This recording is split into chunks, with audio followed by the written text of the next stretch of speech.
Қайырлы күн, құрметті әріптестер. Бүгінгі вебинарымызға қош келдіңіздер. Вебинарымыздың тақырыбы сабақта қолданылатын үздік әдіс тәсілдері.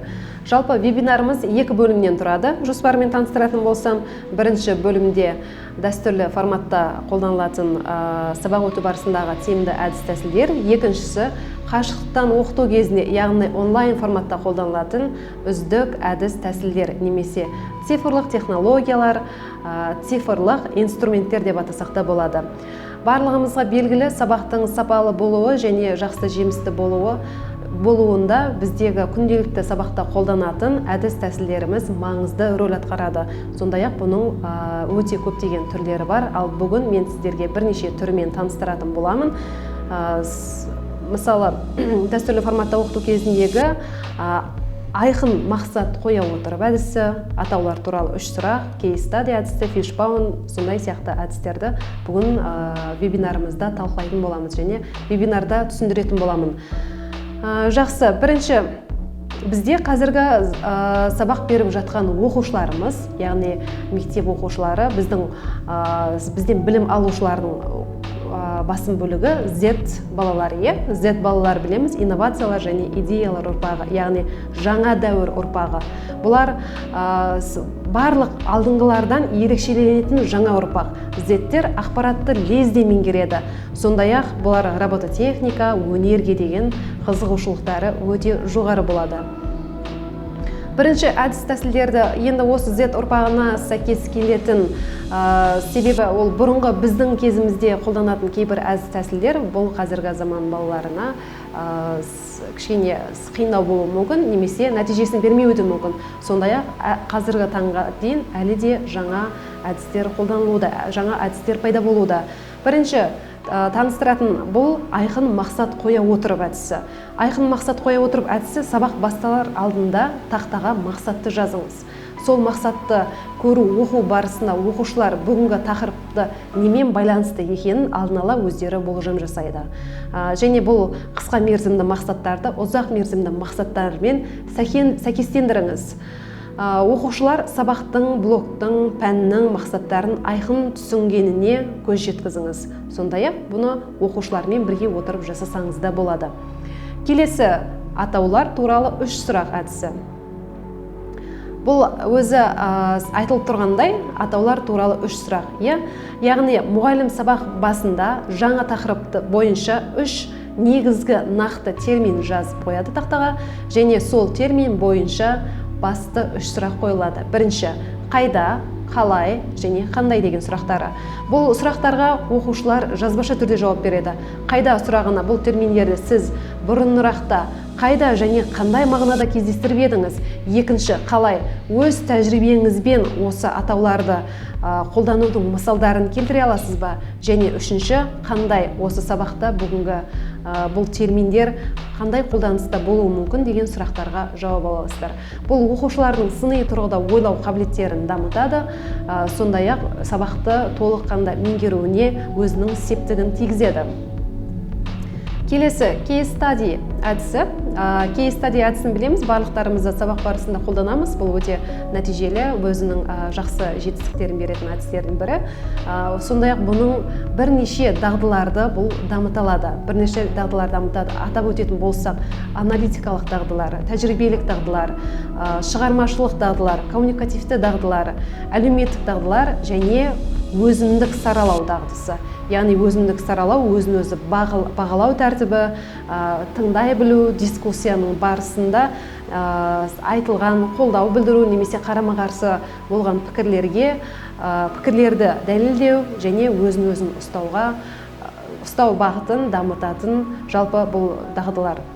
Кейс стадиға мысал үшін бір мысал келтіретін болсам, мысалы бір ауылда бұлақ ағады. Ол бұлақ өте лас, ол бұлақтан ешкім су ішпейді, ол ауылдың тұрғындары өте көп. Осындай бір мәселе, ситуацияны оқытушы сондай бір мәселені көтерді. Яғни бұл жерде енді оқушылардың мәселені шешу барысындағы талқысына мән беретін болсақ, мысал үшін оқушыларды 3 топқа бөліп тастайық. 3 топқа бөлеміз дағыны, әр топ өзінің ойын айтады, шешімін айтады. Бұл қандай шешім табуға болады? Мысалы, бір топ айтуы мүмкін: бұлақ көрсең көзін аш, бұлақ тазалап жүру керек. Бұлақтың суы өте пайдалы, бұлақтың суын қолдану керек. Екінші топ айтуы мүмкін: тазалық, барлық жерлерді таза ұстаған дұрыс деген сияқты. Енді ситуация, яғни мәселе, жағдаят беріледі, соны шешімін оқушылар табады. Осылай арқылы олар жалпы өмірде де кез келген мәселені шешуде өзінің дағдысын, өзінің қабілетін арттыра алады. Case study әдісі. Келесі фишбаун әдісі. Өздеріңіз экраннан, яғни презентациядан көріп отқандарыңыздай, фишбаун бұл балық қаңқасы. Және бұл әртүрлі түспен берілген. Бұл әртүрлі түстердің өздерінің атқаратын рөлдері бар. Бұл стратегия проблемаларды анықтау және одан шығу жолдарын қарастыру моделі болып табылады. Бұл балық сүйектерін тігінен және көлденең орналастыруға болады. Оқушылар жауаптарын жазған кезде міндетті түрде бұл қысқа жауаппен жазылғаны дұрыс. Балықтың басына келетін болсақ, балықтың басына зерттелетін, қаралатын, талқыланатын тақырып жазылады. Оң жақ қабырға сүйектеріне анықтаған проблема себептері, тақырыптың негізгі мазмұндары мен түсініктері жазылады. Ал сол жақ қабырға сүйектеріне проблемаларды шешу жолдары, қарама-қайшылық тудырушы кедергілер жазылады. Ал соңында балықтың құйрығына анықталған жұмыстың нәтижесі мен талданған тақырыптың қорытындылау сұрағына жауап жазылады. Яғни бұл фишбаун әдісі сіздің сабақта болып жатқан тақырыпты толықтай ашып беруіне өзінің көптеген септігін тигізеді. Себебі бұның ішінде барлығы бар, себеп салдары бар, мәселе бар және оның шешімі бар. Келесі, біз сабақ барысында сондай-ақ әдіс тәсілдермен қатар стратегияларды қолданамыз. Бірлескен оқыту стратегиясы. Бұл аралас қабілеттері бар оқушылар шағын топтарда немесе жалпы сыныпта сабақ өткізуге ынталандыру арқылы бірлесіп жұмыс істеуге шақырыңыз. Яғни бір сыныпта, бір аудиторияда барлығымызға мәлім, әр баланың қабілеттері, әр баланың бейімділіктері әртүрлі болады. Соған байланысты бұл бірлесіп оқыту стратегиясын қолдансаңыздар болады. Бұл жерде мысал үшін математикалық жұмбақтарды шешу барысында, ғылыми эксперименттерді жүргізу барысында, сондай-ақ қысқа драмалық эскиздерді ойнау және басқа да кезде осыны қолдансаңыз болады. Құрметті әріптестер, сұрақтарыңыз болса, осында тікелей қойып отырсаңыздар болады, немесе біздің чатқа жазсаңыздар жауап беруге тырысамыз. Сұрақтарыңыз болса қойып отырыңыздар. Келесі жалғастыратын болсақ, сұрақтар негізіндегі нұсқаулық. Енді өздеріңіз байқағандай, бүгінгі әдіс тәсілдердің барлығы неге бағытталып тұр? Бүгінгі әдіс тәсілдердің барлығы талқылау, сыни ойлау дағдысын арттыру, дискуссия, осындай бағыттарға негізделіп отыр. Себебі қазіргі оқушылар бізде өзі сыни ойлауды ұнататын және өзіндік ойын, пікірін еркін жеткізуге тырысатын ұрпақтар болып саналады. Оқушыларды өз бетінше ойлауға және тәуелсіз оқушы болуға шабыттандыратын жетекші сұрақтар қойыңыз. Ол сұрақтарыңыз сіздер өмірден алынған болуы да мүмкін, сондай-ақ сабақпен тікелей байланыстыра отырып, жеңіл сұрақтарда болуы мүмкін, ғылыми факт негізінде дәлелденген сұрақтарда болуы мүмкін, соған байланысты. Мысал үшін, менің көлеңкем неге өзгереді деген сұрақ қойсаңыз болады. Сондай-ақ екі тақ санның қосындысы бұл әрқашанда жоқ сан болады ма деген сияқты сұрақтарды қойсаңыздар болады. Сұрақтар негізіндегі нұсқаулық бұл оқушыны қызықтыратын сұрақтарды қойғандарыңыз дұрыс. Жалпы біздегі белгілі мұғалімдер, белгілі ұстаздарымыз өзіміздің сабақ барысында 3Q-ны қолдану керек деп айтады ғой. Осы жақында ғана мен бір кісіден, бір өте жақсы ұстаздан осыны білдім. Ол 3Q дегеніміз біріншісі қызықты болу керек, екіншісі қиын, бірақ қолжетімді болу керек. Және үшінші Q бұл құнды дүние, яғни құнды материал деп айтамыз ғой. Сол бойынша осы қызықты сұрақтар қою арқылы оқушының ой өрісін сіздер дамыта аласыздар. Келесі әртүрлілік бұл заман талабы. Заман талабы заманға сай, қазіргі технология, инновацияның дамыған уақытысында қажетті бізге әртүрлілікті қолданамыз. Бұл ешкім артта қалып қалмас үшін, ешқандай оқушы бір түсінбей қалмас үшін, немесе басқа да қиындықтар тумас үшін бұл оқушылардың қабілеттеріне қарай саралап, олардың деңгейіне байланысты әртүрлі тапсырмаларды беріп отырамыз. Әртүрлілікті қолданамыз. Жақсы, құрметті әріптестер, ұстаздар, енді бізде барлығымызға белгілі, бұл сыныптағы технологияларды қолдану, бұл технологияларсыз біз ешқандай сабақтың нәтижесіне, жақсы нәтижеге жетуіміз қиын болады. Себебі интерактивті тақталарды немесе мобильді құрылғыларды қолдану арқылы біз пайдалы дүниемен бөлісе аламыз. Келесі сіздерге түсіндіретін болсам, бұл екінші бөлім, яғни білім беру цифрлық технологиялар оқу процесінің сапасы мен тиімділігін арттыру әдісі ретінде. Яғни қазіргі бізде онлайн форматта қашықтан оқыту кезінде көптеген өте пайдалы инструменттер, цифрлық технологиялар бар. Солардың өте қолжетімді. Яғни сізге бұл жерде ешқандай бір жүктеп алудың қажеті жоқ. Тікелей сіз интернетті және өзіңіздің гаджетіңізді қолданып, ноутбукты, компьютерді қолдану арқылы сабағыңызды тиімді өткізуге арналған бірнеше әдіс тәсілдермен, бірнеше инструменттермен таныстыратын боламын. Соның біріншісі Google Docs және Google Form. Google Docs өзі аты айтып тұрғандай документ, құжаттарды жасауға көмектеседі. Бір мезетте толық аудитория, барлық оқушылар бір құжатты немесе ақпаратты толтыра алады бұл жерде. Ал екінші бізде Google Form.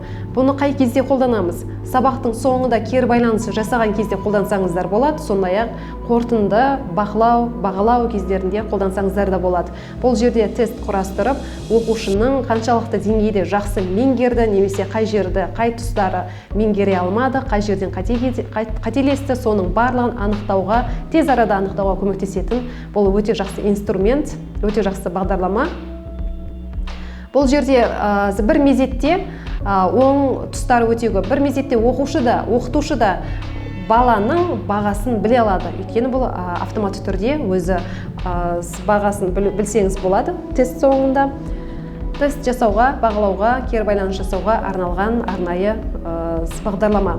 Келесі уклап бағдарламасы. Уклап бағдарламасында әдетте сауалнама жүргізеді. Сауалнама бұл сабақтың басында немесе соңында жүргізсек болады.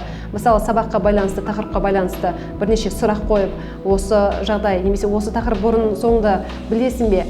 Және нұсқасына екі ғана нұсқа белгілесеңіз болады. Иә немесе жоқ. Иә, жоқ таңдауы арқылы қанша пайыз оқушы бұны біледі, хабары бар, немесе қанша пайыз оқушы бұның білмейді, хабары жоқ. Яғни интерактивті дауыс беру арқылы сіз көп жағдайды анықтай аласыз. Балалардың біліміне деген қызығушылығын да арттыра аласыз. Келесі уклаптың бірнеше альтернативтері бар. Оларды мен қазір презентацияда сіздерге көрсетемін. Ол аха слайд және ментиметр, сондай-ақ басқа да осында көргендеріңіз. Сіздер фотоға түсіріп алсаңыздар да болады, алдағы уақытта сабақ кезінде қолдансаңыздар болады. Бізде онлайн форматта қашықтан оқыту кезінде видео жазба, видео сабақ, видео лекция, жалпы видеолар түсіру өте құнды, өте қажетті болуда.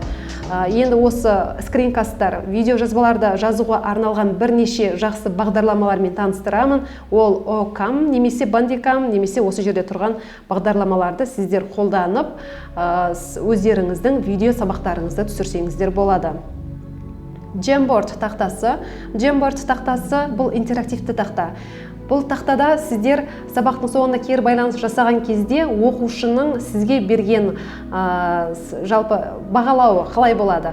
Немесе бір маңызды тақырыпты осы тақта арқылы сіздер талқыласаңыздар да болады. Себебі жаңаға тура Google Form сияқты бұны да бір мезетте бірнеше оқушы бірдей қолдана алады. Яғни осы тақтада бүкіл сынып болып, бүкіл аудитория болып қолданып, маңызды тақырыпты талқыласаңыздар да болады, немесе кері байланыс жасасаңыздар да болады Jamboard арқылы.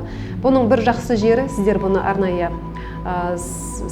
бұны арнайы жүктеп алудың қажеті жоқ. Тек қана сіздерде Google аккаунт болатын болса, сол арқылы интернет желісі болса, компьютерден ашып қолдана берсеңіздер болады. Тек қана оқушыларға сілтемені жібересіздер, сол арқылы оқушылар кіреді. Бізде қазір сабақтың барлығы басым бөлігі презентация жасап өтеміз. Презентация жасау барысында жинақтау, әдемілеу, көріктеу кезінде бізге осы бірнеше қызметтер қолдансақ болады. Физми, Canva және инфограм сияқты осы менде қазір презентацияда көрсетілген осы бағдарламаларды қолдансаңыздар болады, суретке түсіріп алсаңыздар болады. Жақсы, қандай сұрақтарыңыз бар? Жалпы бүгінгі вебинарға байланысты, бүгінгі әдіс-тәсілдерге байланысты сұрақтарыңыз болса, қойсаңыздар болады, немесе чатқа жазсаңыздар да болады. Ал сабақ соңында барлықтарыңызға осы вебинар соңында сәттілік тілей отырып, сіздерді 2 күндік интенсивті курс, яғни 472 бұйрық негізінде сабақтың қысқа мерзімді жоспарын жасақтау бойынша 2 күндік интенсивті курсқа шақырамын. Келіңіздер, бұл тегін және бұл жерден құнды керекті ақпараттар ала аласыздар. Сұрақтарыңыз болса, күтемін.